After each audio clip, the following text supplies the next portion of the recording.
Rohman, 20 tahun, pemuda pengangguran asal Bangkalan akhirnya dibekuk jajaran Polsek Kediri.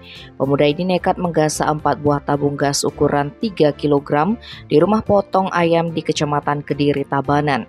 Kapolres Tabanan AKBP Leo Dedi De Fretes menjelaskan, penangkapan pelaku dilakukan beberapa saat setelah pihak Polsek Kediri menerima laporan dari korban Abdullah Sodik, 36 tahun, mengenai kasus pencurian tabung gas di tempat usaha miliknya pada Sabtu 12 Agustus lalu.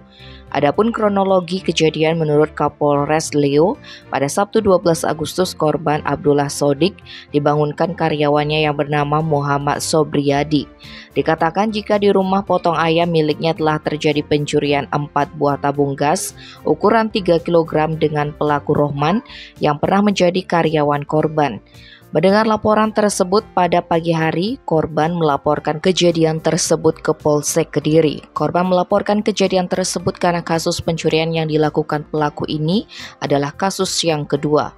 Pasalnya, sebelumnya pelaku juga pernah melakukan aksi pencurian 2 tabung gas melon sehingga diberhentikan oleh korban dari pekerjaannya. Setelah melakukan penelusuran, unit Opsnal Polsek Kediri akhirnya berhasil mengamankan pelaku beserta barang bukti yakni 4 tabung gas ukuran 3 kg.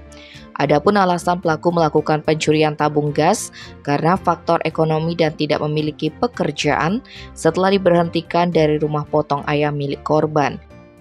Akibat perbuatannya pelaku terancam hukuman maksimal 7 tahun penjara. Tim Bali Express melaporkan.